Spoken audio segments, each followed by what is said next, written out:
संदीप माधव दास जी, महाराष्ट्र से। राधा वल्लभ श्री। राधे राधे महाराज जी, दंडवत प्रणाम। महाराज जी, ऐसे तो मन शांत रहता है, पर विषय सामने आते ही ये विचलित होता है गलत महाराज जी। गलत गलत। अभी अंदर ही नहीं हो तुम। शांत रहता है कितने सेकंड, पकड़ ही नहीं पा रहे हो। कैसी बात कहते हो?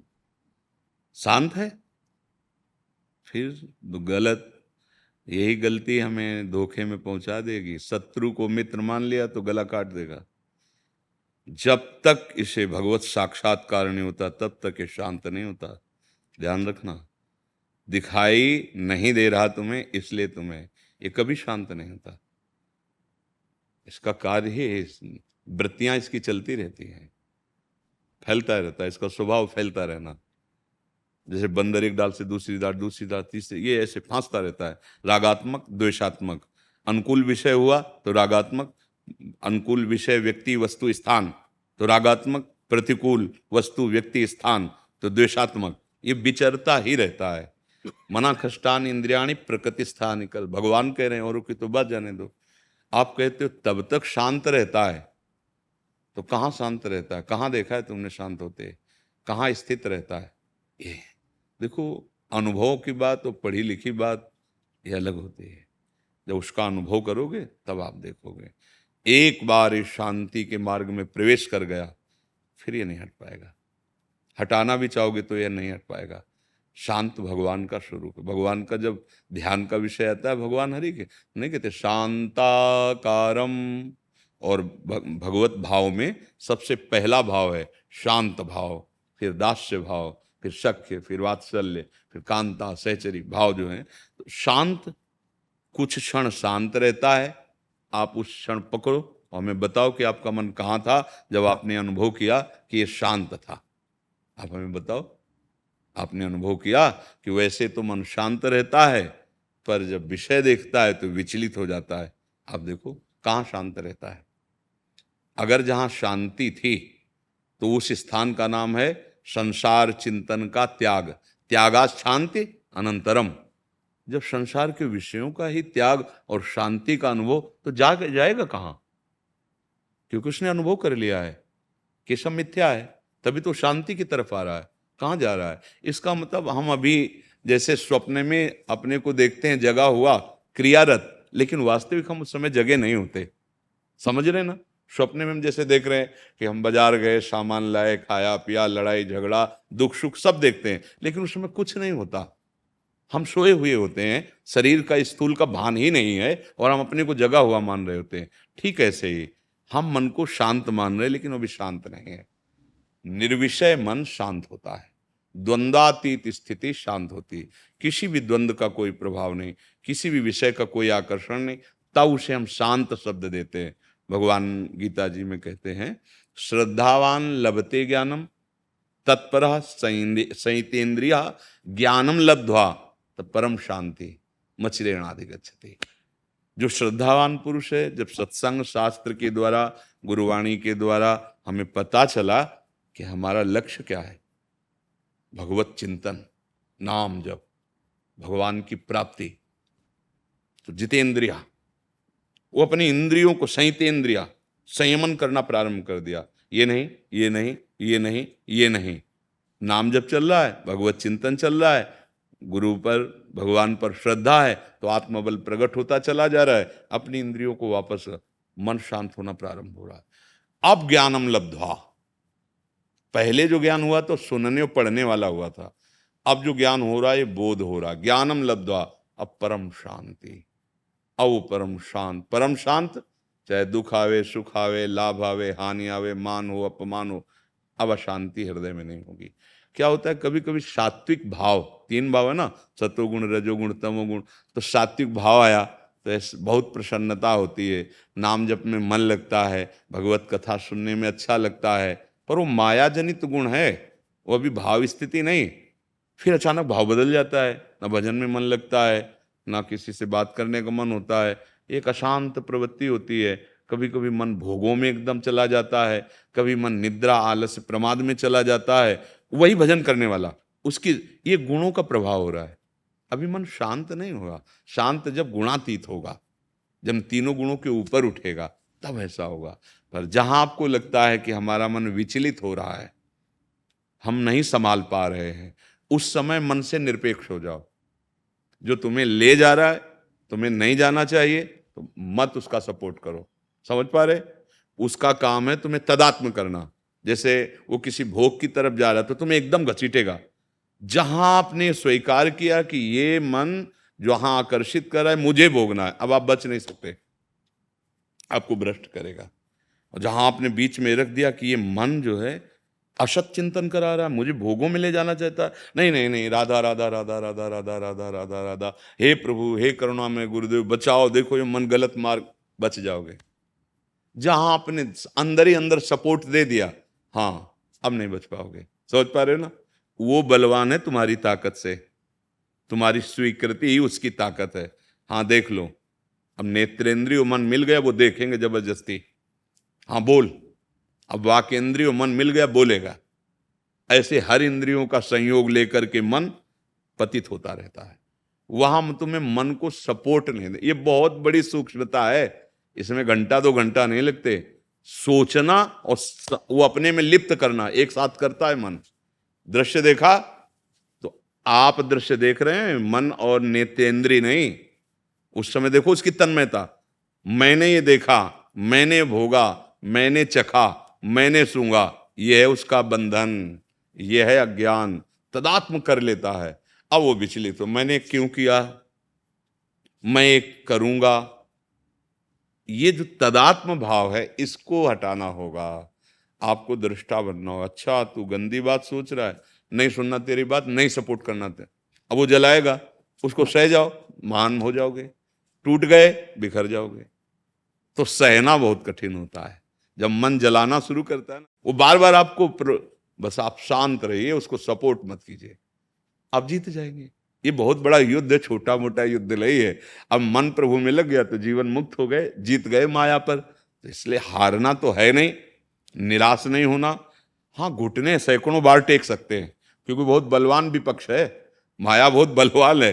तो हो सकता है घुटने टेक जाए, हमसे गलतियां हो जाएं, पर हमें हारना नहीं। फिर खड़े होकर हमको वो दांव सीखना है, वो युक्ति सीखनी है, जिससे हम माया पर विजय प्राप्त करें। नाम जब छूटा परास्त हो जाओगे। नाम जप से सुंदर ज्ञान होता है और वही बताता है कि ये गलत है, इससे ऐसे बचो। जो नाम जप नहीं करते, भगवद आश्रित नहीं है, तो लोक में भी ऐसी गलतियां कर देते हैं कि अपने पद से च्युत हो जाते हैं, अपने परिवार को दुख देने वाले बन जाते हैं, या अपने शरीर को नष्ट करने वाले बन जाते हैं। जब अधिक पाप हो जाएगा तो ये होना शुरू हो। इसलिए सावधान, मन के कहने में तुम्हें चेक करना है, न्यायाधीश बनना है। ये गलत सिखा रहा है या सही। अगर सही सलाह है तो दस्तखत, अगर गलत सलाह है तो बिल्कुल नहीं। आप स्वीकृति मत दीजिए, कुछ नहीं कर पाएगा। वो कह रहा वहां जाना, आप मत जाइए, कहां ले जाएगा? तू बार बार जा, बार बार आपको आएगा, ले चलो वहां सुख मिलेगा, चलो ये करो सुख मिलेगा। आप बस उसकी सुनना बंद कर दें, यह हमें फंसाएगा, मारेगा, नहीं माननी इसकी बात। धीरे धीरे आप जीत जाओगे। पर भजन कर, बिना नाम जप किए, बिना अंदर से भगवत आश्रय लिए, इस मन को संभालना बहुत कठिन है। अंजू पुरी जी दिल्ली से। राधे राधे। राधे राधे महाराज जी। महाराज जी, लगातार ईश्वर का नाम के अलावा कौन सा सर्वश्रेष्ठ कर्म है जिससे प्रभु का दर्शन प्राप्त हो? कौन सा लगातार कोई कर्म होता ही नहीं। हर क्रिया प्रारंभ होती है और अंत वाली होती है, तो उसका फल अविनाशी कैसे मिल जाएगा? हर क्रिया प्रारंभ होती और अंत होती है, सोच लो। हर क्रिया केवल एक है, चिंतन। अगर आपने शरीर को अपना मान रखा है, माया को अपना मान रखा है, भोगों को अपना मान रखा है, तो आप देखो चिंतन कर नहीं रहे हो रहा है, हो रहा है नहीं। ऐसे जिस दिन आप प्रभु को सत्य मान लेंगे, अपना मान लेंगे, प्रीतम मान लेंगे, तो चिंतन होने लगेगा। गोस्वामी तुलसीदास जी ने कहा है, कामी ही नारी प्यारी जिमि, लोभी जिमि प्रिय दाम, तिम रघुनाथ निरंतर प्रिय लागो मोहि राम। जैसे कंजूस आदमी को, कृपण आदमी को, लोभी आदमी को हर समय धन का चिंतन रहता है, उसको माला नहीं जपनी पड़ती, ध्यान नहीं करना पड़ता। जैसे कामी आदमी को शरीरों का आकर्षण, भोग प्रवृत्ति, हर समय चिंतन वही रहता है। ऐसे हे राम जी आप मुझे प्रिय लगो, अखंड चिंतन के लिए प्रिय शब्द है। जहां आपकी प्रियता होगी, शरीर में, भोगों में, संबंधियों में, वो चिंतन होगा बिना प्रयास के। अब इसी प्रियता को जो अज्ञान के कारण शरीर और भोगों में हो गई, प्रभु की तरफ करें। अब वो करने के लिए नाम जप है। देखो, मन भागता है, नाम जप नहीं करेगा। जैसे आपने प्रश्न किया, ऐसे ही सबकी हृदय स्थिति है। कोई दान पुण्य बता दो, कोई वैसा कर दो। अधर्माचरण रोकना हमारा कर्तव्य है। अधर्माचरण का बढ़ावा देना नहीं, अपने अंदर या बाहर, अगर किसी भी प्रलोभन से ऐसा। इसीलिए हर क्रिया प्रारंभ होती है और अंत होती है। देख लो, कोई भी क्रिया हो तो उस क्रिया से अनंत अविनाशी को नहीं प्राप्त किया जा सकता। हाँ, उसके भाव में भरकर हर क्रियाएं उसको समर्पित करते हुए उसका स्मरण, तो भगवत प्राप्ति का हेतु हो जाएगी। किसका प्रश्न था, आप समझ पा रहे हैं? कोई संशय इसमें? महाराज जी, थोड़ा थोड़ा समझ पाई हूँ, क्योंकि पेशे से मैं डॉक्टर हूँ, लेकिन मुझे ऐसा लगता है कि अभी भी ना लक्ष्य प्राप्त नहीं हुआ कि इस धरती पर- देखो, अगर आप डॉक्टर हैं तो मरीज को आप भगवान का स्वरूप मानिए और उसकी सेवा, भगवान की पूजा मानिए।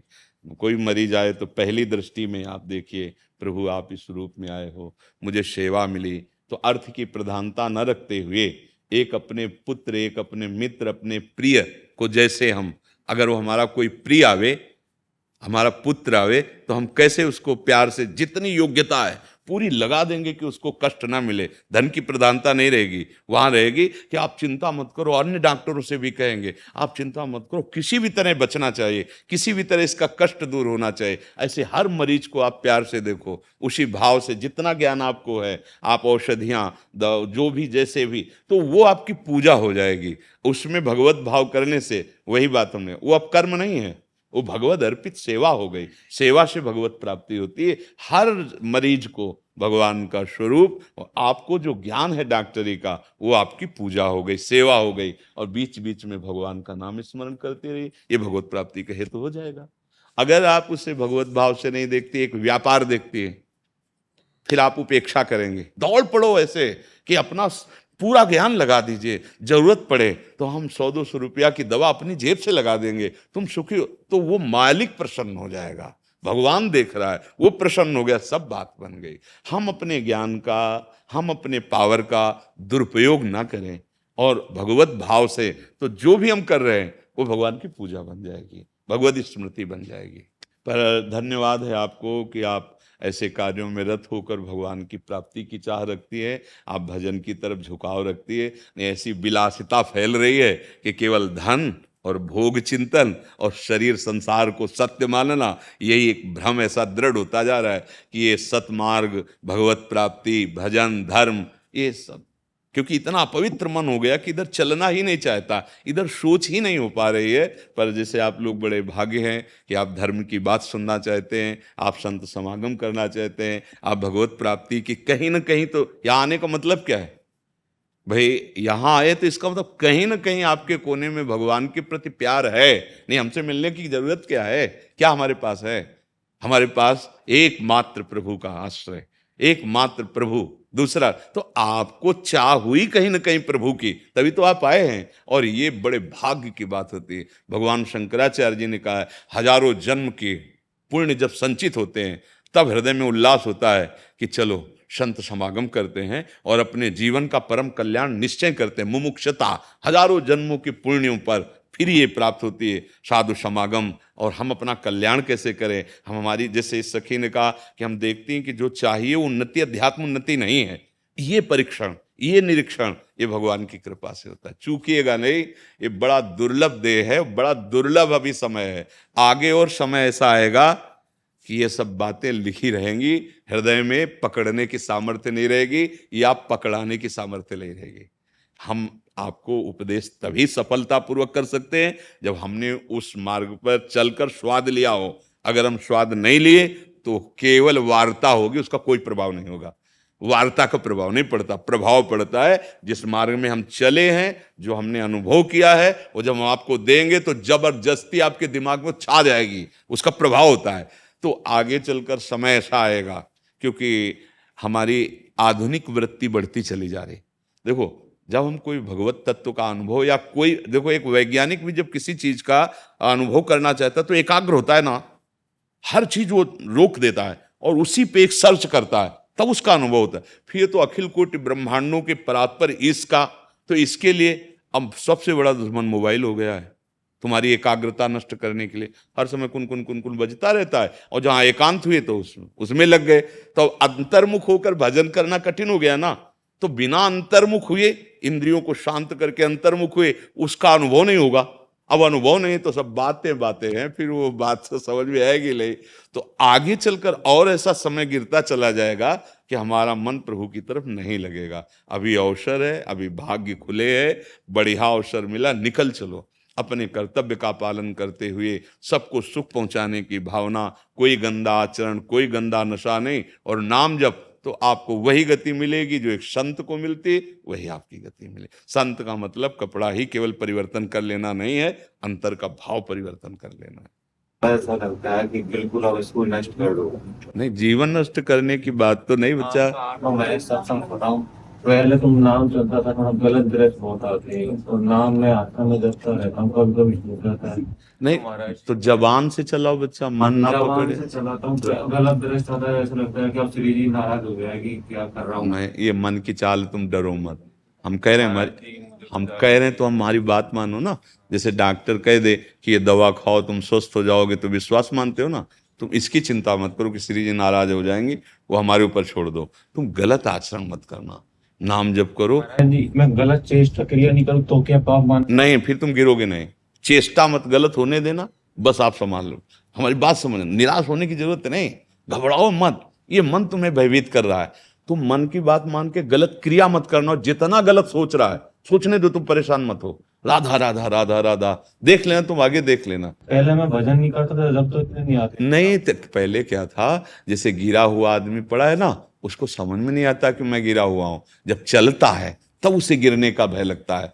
सफेद पोशाक में एक बूंद भी गंदी दिखाई देती है, और गंदी पोशाक में नहीं दिखाई, उस समय गंदी वृत्ति है। जो मन आया, स्त्री के प्रति ज्यादा आसक्त रहता है। ये दुनिया का है, तुम ही का अकेले थोड़ी, सबके हृदय में आकर्षण है। परस्पर स्त्री के हृदय में पुरुष के प्रति आकर्षण, पुरुष का शरीर, ये सब मिट जाएंगे। मायाकृत आकर्षण, नाम जप करो, बस बचो। अब जैसे मिल चुके हो, अब कोई पराई बहन बेटी के साथ क्रिया कुछ नहीं, बस तो सोच ठीक हो जाएगी। राधा राधा राधा जपते रहो, अच्छे पवित्र आहार पाओ, और भगवान का अंदर से आश्रय लो। गलत क्रिया मत करो, सोच ठीक। जब वो सोच रहा है, गलत सोच रहा है, उस समय तुम बोल सकते हो ना, राधा राधा राधा राधा राधा, ये उसका प्रभाव पड़ेगा। मैं हर समय बोलता रहता हूँ। तो बस अभी क्या है, अभी क्या है, अब तुम्हें लगता है हर समय बोलते रहते नहीं, हैं, छूट जाए मुझे पछतावा होता है कि मैंने 10 मिनट खराब कर दी, मैं राधा बोलता। तो बस फिर अब चिंता क्यों कर रहे हो तुम? फिर क्यों चिंता कर रहे हो? पर ऐसा घबराहट से होती है, पता नहीं क्या होगा। विश्वास करो ना हम पे, तो बस फिर अब घबराओ मत। अगर हमारी नाव में बैठे हो और हम कह रहे हैं कि हम तुम्हें पार कर देंगे, तो तुम्हें घबराने नहीं चाहिए। तुम नाव में बैठे हो, तैर के थोड़ी जा रहे हो। आश्रय संतों का, गुरुजनों का, गुरुवाणी का, भगवान का, ये नाव में बैठे हो। प्रशांत कुमार शर्मा जी, झारखंड से। राधे राधे महाराज जी, आपके चरणों में कोटि कोटि प्रणाम। महाराज जी, कृपा करके मुझ नीच पापी का संदेह का निवारण करें और मेरी भूल चूक को माफ करें। जब कोई भी प्रभु के नाम जप, मंत्र जप और प्रभु चिंतन से प्रभु को जान या पा सकते हैं, तो महाराज जी, भगवान ने गीता जी में कहे इस श्लोक के पीछे का क्या मर्म है कि हजारों मनुष्यों में कोई एक मेरी प्राप्ति के लिए यत्न करता है, और कि उन कोई यत्न कर ही करने नहीं वालों रहा ना। जतन कहाँ कर रहा है? भोगों की प्राप्ति के लिए जतन कर रहा है, भगवान की प्राप्ति के लिए कर रहा है।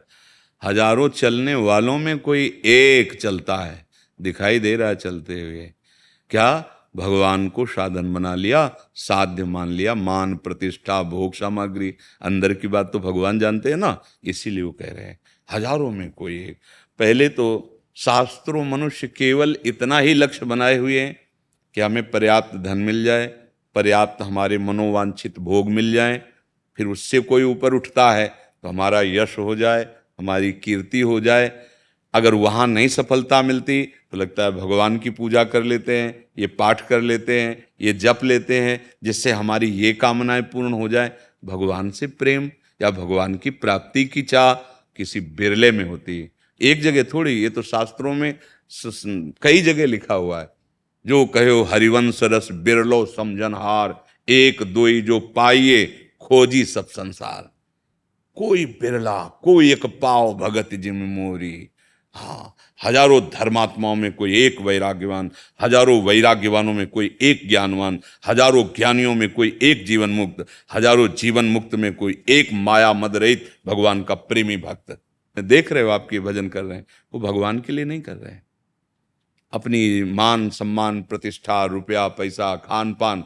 तो भगवान अंदर की बात जानते हैं, बहुत समय लगेगा लौटने में, वो सब मिलेगा भोग सामग्री आपको, पर वो भगवान का प्रेमी थोड़ी है।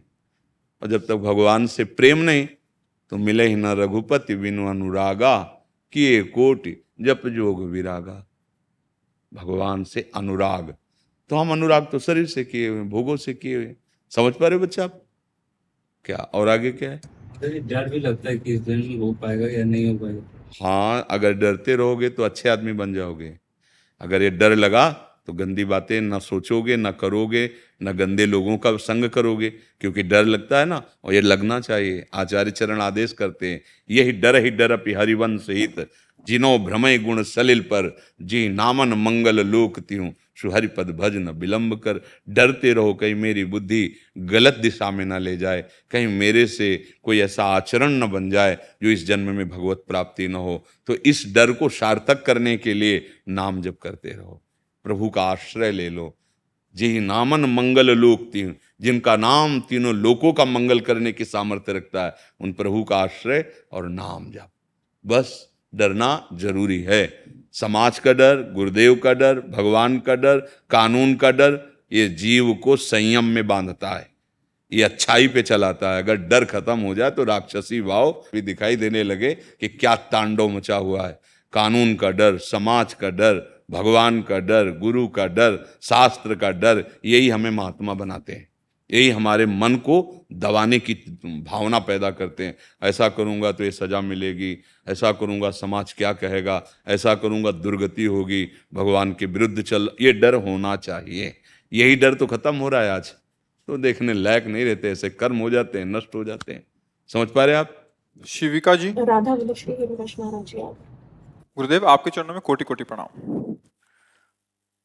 गुरुदेव, पिछले कुछ वक्त से मैं आपके बल से शरणागत मंत्र की 11 माला तो जप कर पा रही हूँ, पर उसके बाद के समय में नाम जप ना होकर कृष्णाय वासुदेवाय मंत्र जप करने में बहुत आंतरिक बल और जीवन में चल रहे क्लेश का बिल्कुल सामना बिल्कुल करो करो करो। गुरु मंत्र वो भी तो है जो गुरु मुख से निकले, वही गुरु मंत्र है। ये तो हमने माइक से कहा है। तो मंत्र मूलम गुरु वाक्यम, मंत्र का मूल स्वरूप क्या है? गुरु के वचन। आपको लग रहा है मैं कृष्णाय वासुदेवाय हरे परमात्मने प्रणत क्लेश नाशाय गोविंद है, आप खूब जब, कोई परेशानी नहीं। महाराज जी आपने नाम जप को सर्वोपरि बताया हर सत्संग। तो इसमें नाम ही तो छुपा हुआ है, और क्या है? पूरा श्लोक नाम में ही तो है, पूरा श्लोक नाम में है। कृष्ण वासुदेव हरि परमात्मा, उन्हीं के तो नाम, कृष्णाय वासुदेवाय हरे परमात्मने प्रणत क्लेश नाशाय गोविंदाय नमो नमः। हम उन गोविंद की शरण में होती है जो समस्त क्लेशों का नाश करने वाले। हमारी वृत्ति, हमारा मन उन गोविंद के आश्रित हो रहा है, जिसके आश्रय से सारे क्लेश, सारे दुख नष्ट हो जाते हैं। उन्हीं का नाम कीर्तन है, उन्हीं की महिमा कीर्तन है। हर मंत्र का परम अर्थ भगवान की स्मृति ही है। तो आप खुद जपो, कृष्णाय वासुदेवाय हरे परमात्मने प्रणत क्लेश नाशाय गोविंदाय नमो नमः। कोई विरोध नहीं। इसको उच्चारण कर सकते हैं ना? हाँ खूब, हम जोर से उच्चारण ही कर रहे हैं ना।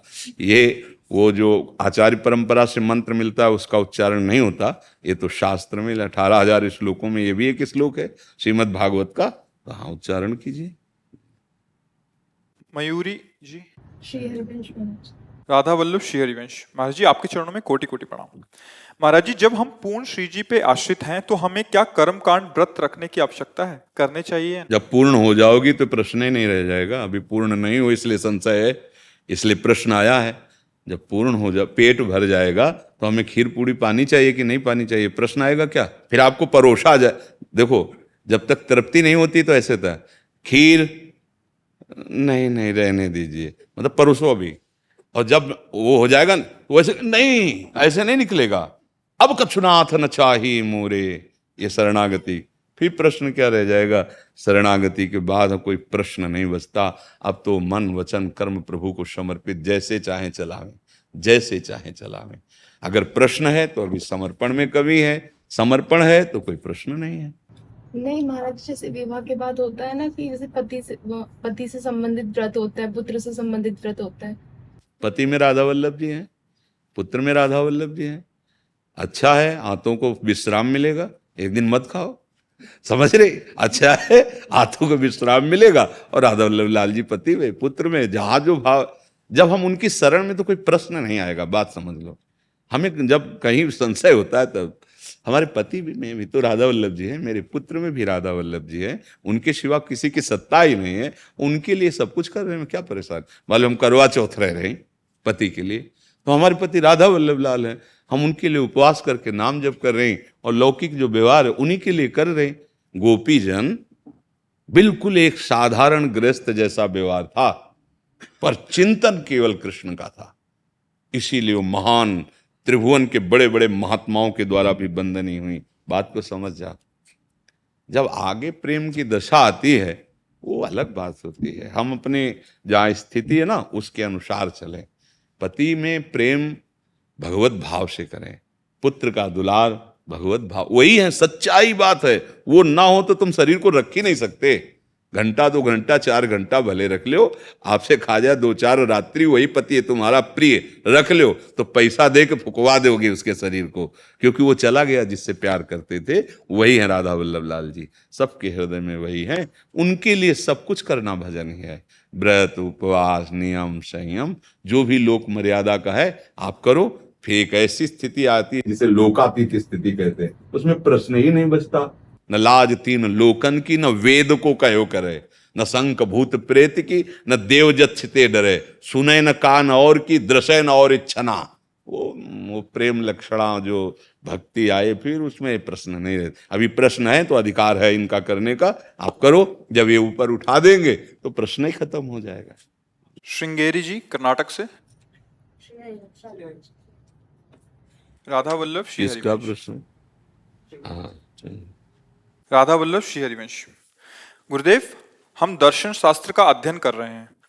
वेदांत आदि शास्त्रों में हम पढ़ते हैं कि आत्म तत्व साक्षात्कार की प्राप्ति के लिए श्रवण मनन निधिध्यासन का क्रम है। नित्य वस्तु विवेक आदि साधन चतुष्टय संपत्ति की आवश्यकता है। मेरा प्रश्न यह है कि गुरुजी, केवल नाम संकीर्तन और इन साधनों का क्या महत्व है? कृपया मार्गदर्शन करें। देखो, काशी वेदांतियों का रण क्षेत्र है, वहां का झाड़ू लगाने वाला भी वेदांत का उपदेश करने के सामर्थ्य रखता है।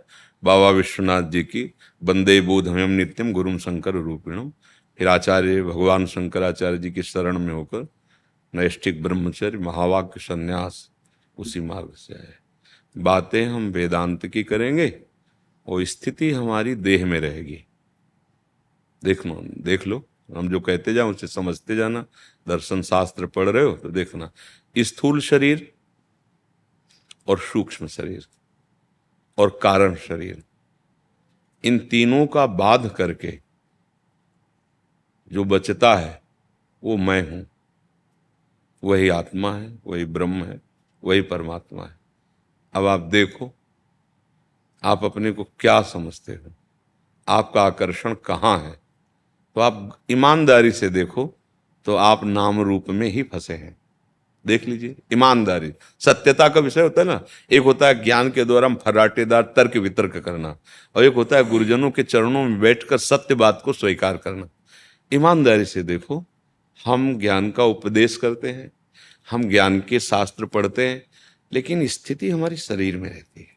हमारा मन और इंद्रिय, जो भगवान श्री कृष्ण कह रहे हैं, मना खष्टान इंद्रियाण प्रकृति स्थान कर्षति, वो आकर्षित स्वाभाविक होता रहता है। भूमि परत भा ढाबर पानी, तिम जीवहि माया लपटानी। जो चेतन है, अमल है, अविनाशी है, सुख स्वरूप है, वो अपने स्वरूप का विस्मरण करके इस नानात्व में फंस गया है।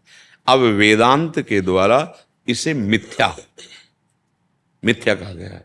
ब्रह्म सत्यम जगन मिथ्या। क्या आपको भास रहा है मिथ्या? क्या आपको शरीर मिथ्या भास रहा है? क्या आपको मन इंद्रियों के भोग मिथ्या भास रहे हैं? इसका मतलब आप अज्ञानी ही हैं, आप ज्ञानी नहीं हैं।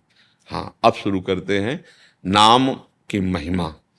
भगवान का जैसे नाम राम है, भगवान का जैसे नाम कृष्ण है, ऐसे भगवान का एक नाम प्रणव ओम है।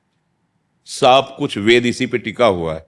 इसे उद्गीत कहते हैं वेदांत। जानते हो ना, आ उ मा ओम, इस प्रणव को वेदांत में उपनिषद में उद्गीत कहते हैं। और इसी के चिंतन से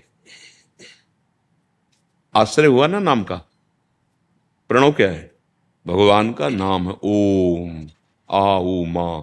इसी से संपूर्ण सृष्टि का प्रादुर्भाव होता है। आ उ मा, सतोगुण रजोगुण तमोगुण, ब्रह्मा विष्णु महेश, और सारा विस्तार हो गया। जहां से लो वहीं से तो नाम आया ना, और रूप सदगुरुदेव भगवान।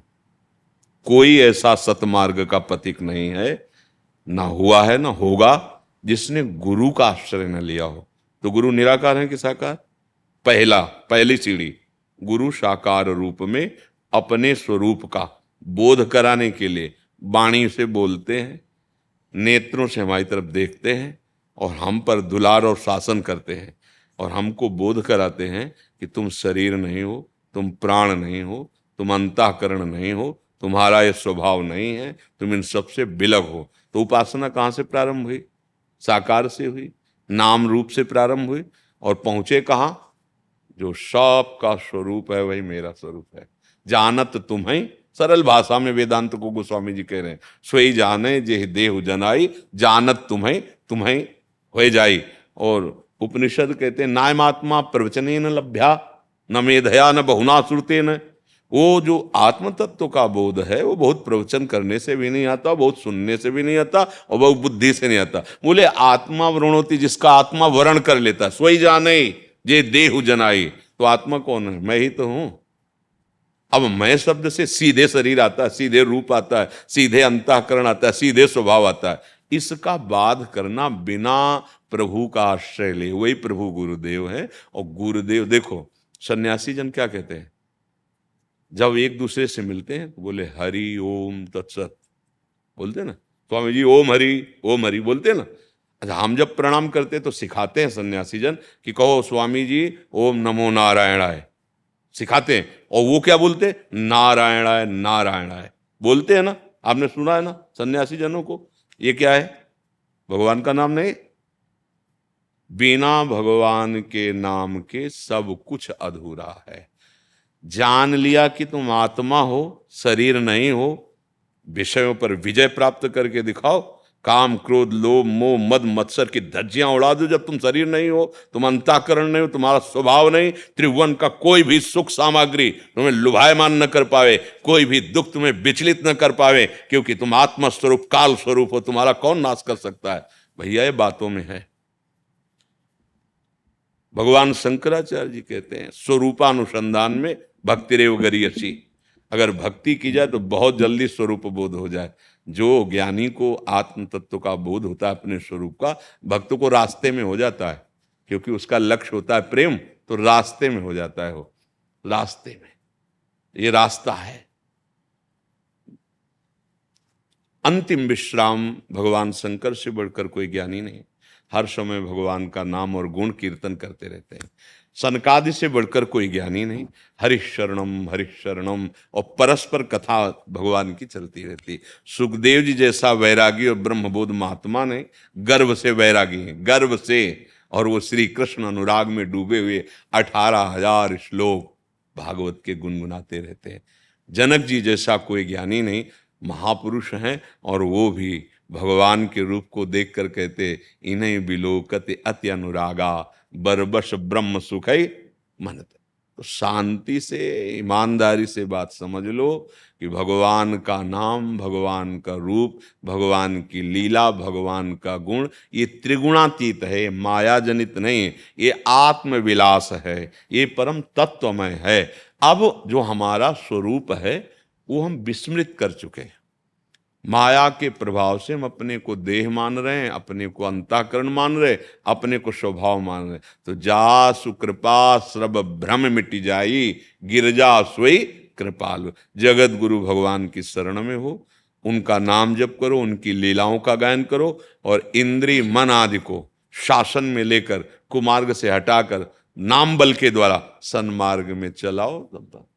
भगवान जगत गुरु श्री कृष्ण चंद्र जू कह रहे हैं दैवी हृषा गुणमयी मम माया दुरत्तया एक उपाय, मामेव ये प्रपद्यन्ते माया मेताम तरन्ति।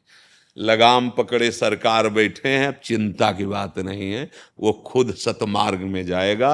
आश्रय भगवान का, नाम जप, उनके वचनों के अनुसार चलने की चेष्टा, ब्रह्मबोध अपने आप हो जाएगा, अपने आप हो जाएगा।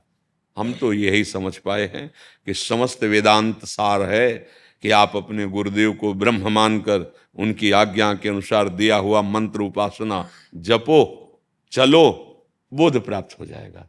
ये अज्ञान कोई छोटी मोटी ग्रंथि नहीं है, बिल्कुल ग्रंथि नहीं है, फिर भी छूटत कठिनाई।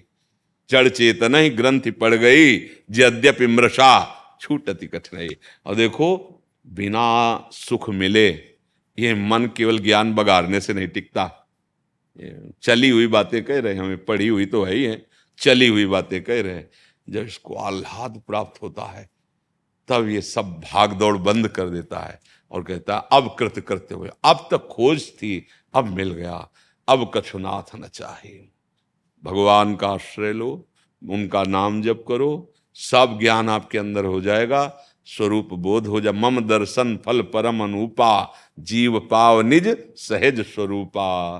गीध ने वेदांत नहीं पढ़ा था, आमिष भोजी, मांस। गीध का हर क्या है? कौन सा पद उसे प्राप्त हुआ? सियाजू की रक्षा के लिए अपने शरीर को अर्पित कर दिया, भगवान उसे गोद में लिए हुए हैं। तो गीध देह तज और धरि हरि रूपा, साक्षात भगवान का स्वरूप आ गया ना, भगवान के धाम को जा रहा है। कोई ऐसा नहीं है जो इनकी चरण आराधना किए बिना ब्रह्मबोध प्राप्त कर सके। हाँ, आराधना करते करते द्वैत भाव गायब हो जाता है, क्योंकि अज्ञान में द्वैत रहता है। शुद्ध भाव, ब्रह्म स्वरूप भाव हो जाता है। जिस मार्ग का पथिक हो, बिना भगवत आराधना के, कोई भी एक महापुरुष का नाम बताओ जो भगवान की आराधना ना किया हो और ऊंचाई पर पहुंच गया हो, किसी भी। हाँ, सबकी स्थिति एक में ही आती है, चाहे भक्त हो चाहे ज्ञानी हो, एक में ही आएगा। आखिरी परिणाम जो अंतिम ऊंचाई है वो एक में आती है, क्योंकि एक ही बहुत में विस्तार को प्राप्त हुआ। एक हम बहुश्यामा, तो बहुश्यामा से सब समिटते हैं, चाहे जिस मार्ग से चलो एक में आते हैं। जैसे भक्त आया, ब्रह्म नहीं, माया नहीं, नहीं जीव नहीं काल, अपनी सुधि ना रही, एक रहे हो नंदलाल, रह गए ना एक। ज्ञानी एको हम, द्वितीय नास्ति, अहम जो मैं वही ब्रह्म है, कोई गलत नहीं, वही है। चाहे उसे आप कह दो चाहे आप मान लो, चाहे उसे आप कह दो चाहे आप मान लो, वही आप ही आप है। समझ पा रहे हो हमारी बात? उसे आप कह दो या आप मान लो, आप वो आप ही आप है। चाहे आप मैं में तन्मय कर लो और चाहे तू में तन्मय कर लो, पर हम लोग मैं तू में दोनों में हैं। तो मैं तू माया हो गई, केवल मैं ब्रह्म हो गया, केवल तू भक्ति का परिणाम हो गया। जित देखो तित श्याममयी। बहुत समय नष्ट करने की जरूरत नहीं है। हम जान लिए कि जो हम हैं, अब उसको मानने की सामर्थ्य कहाँ से आवे? जान तो गए कि हमारा जो स्वरूप है, नैनम छिंदन्ति शस्त्राणि, नैन, यहाँ मच्छर काटता है तो परेशानी होती है। नैनम छिंदन्ति शस्त्राणि, ये हमारा स्वरूप है। नैनम दहति पावकः न चैनम क्लेदन त्यापो न शोष्यति मारुतः। जान गए, लेकिन अभ्यास कहाँ है? अब नाम जप करो और भगवान की आराधना करो, ये मायामल नष्ट हो जाएगा। बस आप अपने आनंद में डूब जाएंगे। भजन के बिना बारि मथे घृत होय बरु, सिकता ते बरु तेल, बिनु हरि भजन न भवतरी, या सिद्धांत अपेल। कोई भी महापुरुष हो, चाहे शिव बोले, राम बोले, कृष्ण बोले, हरि बोले, निराकार बोले, साकार बोले, बिना जबान से नाम जप किए, बिना चित्त उस सच्चिदानंद में लगाए, कोई मुक्त नहीं हो सकता, कोई भगवत प्राप्त नहीं हो सकता। खुली बात है, ज्ञान केवल वाणी का विषय नहीं है, ये बोध का विषय है, और उसको संभालना नाम की सामर्थ्य में, दूसरी कोई सामर्थ्य नहीं। आप जानते हो ये नहीं करना चाहिए, फिर क्यों कर रहे हो? खुद देखो, यहाँ कोई तर्क वितर्क की बात नहीं, अपने घर जैसे बैठ के आप जानते हो नहीं करना चाहिए। क्या आप ऐसे हो कि जो जितना तुम्हें ज्ञान है उस पर चल रहे हो? तुम्हारी स्थिति है? बोले नहीं। क्यों? क्योंकि आप में आत्मबल नहीं। कहे तो वो बल कहाँ गया? विषय चिंतन, विषय भोगों में गया। अब क्या करें? अब उसको संचित करो। तो लौट नहीं रही इंद्रियां, तो बल चाहिए ना। तो नाम बल सुनेरी मैंने निर्बल के बलराम, मेरे बल सी वृंदावन रानी। ये विद्वता काम क्रोध आदि पर विजय प्राप्त करने के लिए होती। शास्त्र ज्ञान शत्रु को परास्त करने। कौन शत्रु? जो हमारे मन में बैठे हुए दुराचार की तरफ ले जा रहे गलत मार्ग। समस्त विद्वता का फल एकमात्र है, दैन्य भाव से भगवान को भजो और विषयों पर विजय प्राप्त करके प्रेम स्वरूप भगवान में मगन हो जाओ। मनु शर्मा जी ऑस्ट्रेलिया से। राधे राधे श्री हरिवंश। महाराज जी, मैं ऑस्ट्रेलिया में इमिग्रेशन डिटेक्शन ऑफिसर हूँ। महाराज जी, इनका भाव ये है कि जो वहाँ इनको मुजरिमों को और अवैध रूप से आए लोगों को उनके देश में भेजना पड़ता है, परंतु इसके साथ साथ वहाँ का वातावरण बहुत नेगेटिव हो जाता है जब ये भेजते हैं। तो प्रयासरत रहता हूँ कि नाम जप करूँ, परंतु कभी कभी ऐसा नेगेटिव इन्वायरमेंट का प्रभाव लगता है। तो महाराज जी, घर और परिवार और समाज में सामंजस्य बनाते हुए कैसे इन बातों का असर हमारे ऊपर ना हो, ऐसा क्या करें महाराज जी? वैसे आप जो कह रहे हो हमारी समझ में तो आता नहीं, क्योंकि हम उधर संसार का क्षेत्र कुछ भी हो, हम एक सार्वजनिक उपदेश करते हैं, उसमें आप समझ लेना। जैसे हम नौटंकी नाटक में कोई रोल करें तो हमें पता होता है कि हमारा नाम राम कुमार है, मैं पुरुष हूँ, मुझे 2 घंटे का स्त्री का रोल मिला है। तो आप जो सामने आपका पति का रोल करेगा, आपको पूरा स्त्री का रोल वहाँ करना होगा। रोल करते हुए आपको पता है आप स्त्री नहीं हैं, आपको पता है आपका पति नहीं है, आप कुछ और हैं। केवल आप अपने अर्थ प्राप्ति के लिए, जीवन यापन के लिए ये कर्तव्य कर जो सामने आया उसका स्वांग कर रहे हैं।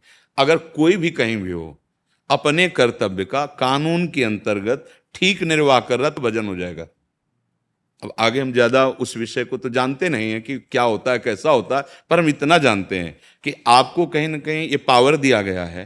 पावर तो दिया गया है ना आपको, कहीं ना कहीं सरकार ने आपको ये दिया है ना, जहां भी आप रह रहे हैं, तो वो पावर ही आपका कर्तव्य है।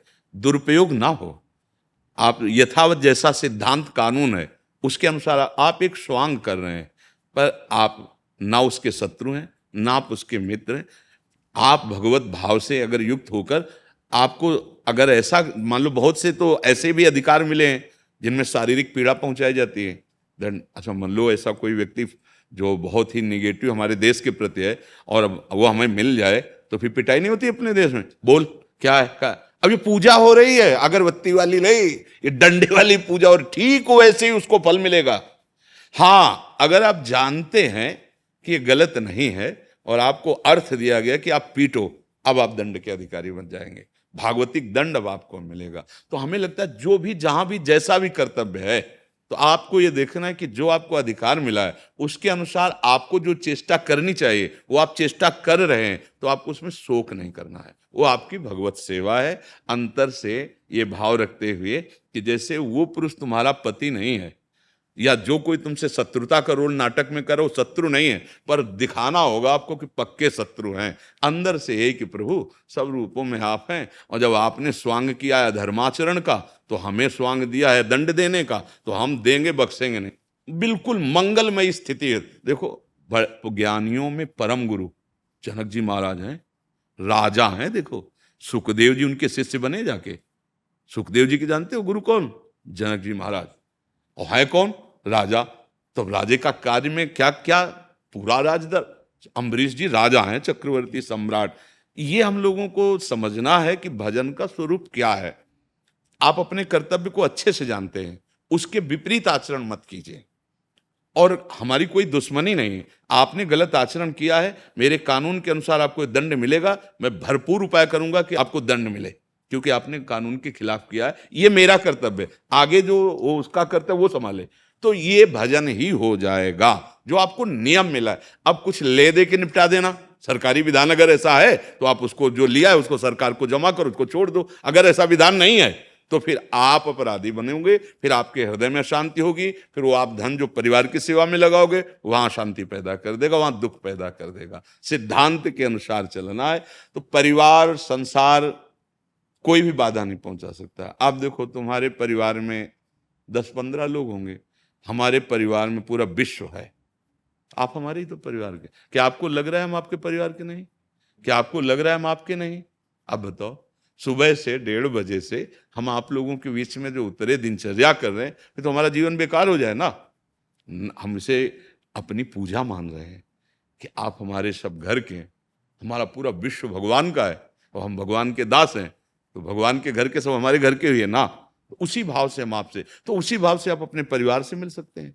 क्या हमारी गति में बाधा पड़ोगे क्या आप लोग? नहीं, हमें वो आनंद प्राप्त होता है जिस आनंद के लिए हम तपस्या साधना मार्ग में चले, वो आनंद आपसे। जब आप प्रसन्न, जैसे आप बोले कि मैं ऐसे ऐसे चल, तो हृदय शीतल हुआ। एक आदमी ने हमारी बात पकड़ ली, हमारे शास्त्र की बात पकड़ ली, हमारा बोलना सार्थक हो गया, हमारा जीवन सार्थक हो गया। तो आप हमारे परिवार हैं, हमारा कोई विक्षेप का कारण थोड़ी है। क्यों? क्योंकि हम भगवान के हैं और ये सब भगवान का है और मेरी ये सेवा है, इसलिए विक्षेप नहीं पड़ रहा। आप क्या गलती करेंगे?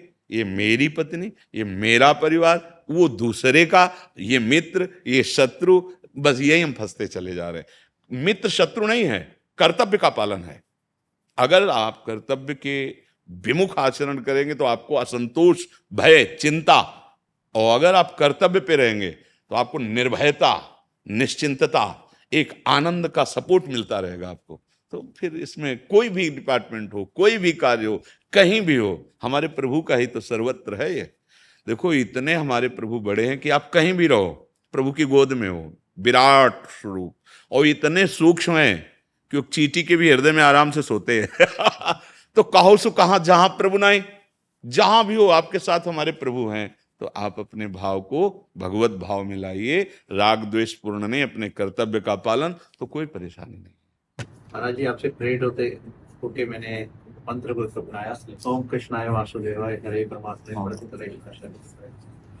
जैसे ही मैंने इसको अपनाया, मैंने प्रवचन दौरान मैं वहाँ पे अंदर जो क्रिमिनल होते हैं उनको किसी को लेके जा रहा था, तो एक मामला बिगड़ गया। अपनी आंखों देखी बातें ये करा है मैंने, उसके कान में बस पास बैठ के हथकड़ी लगी हुई है, मंत्र बोला है और बस चमत्कार हो गया। भगवान तो कृपालु है, उनके नाम से क्या लें। समस्त हरि स्मृति सर्व विपद विमोक्षणम।